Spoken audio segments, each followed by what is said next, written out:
Here's another one that's been front of mind for quite a while when we talk about swine flu and, of course, this time of year. With millions of children and young people returning to school, the possibility of another swine flu outbreak has, of course, caused real concern. And fall, also a season when seasonal flu, colds and sniffles are common. So what can you do to boost immunity for yourself or your family? Our next guest has been an advocate for natural health solutions for many years. Andrea Donsky is co-founder of naturallysavvy.com. So first of all, we know that with swine flu, it's, they're still trying to find out why some people are more susceptible than others. But what is it that we know about kids' immune system that probably makes them particularly susceptible? Well, kids are younger, so their immune systems they're building it, right? So they're growing and they're kind of growing into it. And they're also in close quarters with lots of kids. They're always playing with each other's toys and putting things in their mouth and touching their eyes and their mouth. So it's a great incubation process. Yes. So when you look at immune systems of anyone, but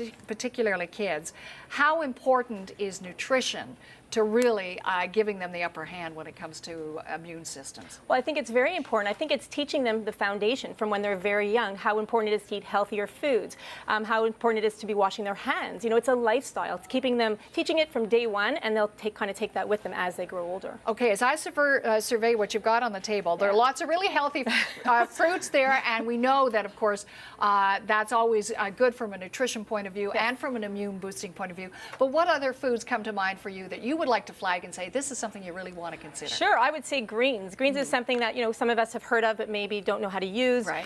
They're very high in antioxidants. You can throw them into smoothies, very easy to hide for your kids, and they taste really good.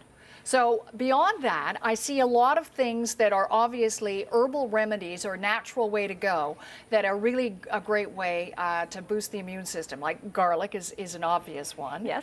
And beyond that, astragalus. Yep. I have not heard of echinacea. I've heard, but astragalus I haven't. So what is this? It's basically a herb that helps to boost their immune system. It's same thing similar to oregano oil. So these are herbal remedies that some people may have not tried or I guess used in the past.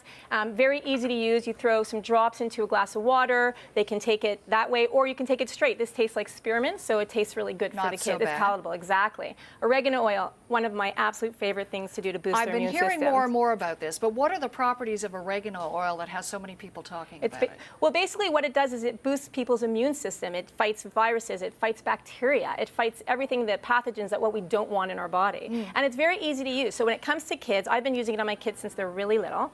You open it up, and it comes in both a capsule form and an oil form. Very easy. You open it up, put a couple of drops on your palm, and rub it into the kids' feet. And basically that way, because it's very strong, so you don't want to give it to them when they're little under their tongue. And does it have a real odor then as well? I mean, does it smell like oregano? It smells like oregano here. So kids' feet smells like Italian cooking. It does. We call it pizza feet. So basically it's great because the kids actually, what it does is, like, take a pair of socks, you put it on after so it holds in the vapor, so it actually helps to kind of do it. But yeah, it smells like, it definitely smells like oregano. It smells like pizza, and you have to make it fun. Yeah, I was just going to say, in your experience, do you find that kids are okay with this? I mean, it's hard to get kids to sit still anyway. If you're rubbing this stuff in and it makes their feet taste or smell like pizza. Well, are they okay with that? They are. And you know what I've done, again, it's starting when they're very young, so they are used to it. Okay. But what I do is I put in a massage with it. So a little massaging the feet, and that's what they love even more, is the fact that they're getting their feet massaged. So.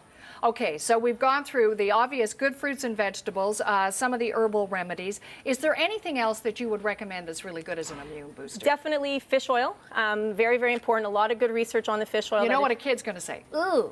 They're going to. You know, the funny thing is that nowadays there are so many new products that have come on the market that taste great. Like, so for example, this tastes like strawberry. Okay. Little pellets that they could take and chew, so it actually tastes really, really good. So they've made products that kids will really like to take. Okay, so we've talked about all the things that can really help, that kids can either eat or take that boost their immune system.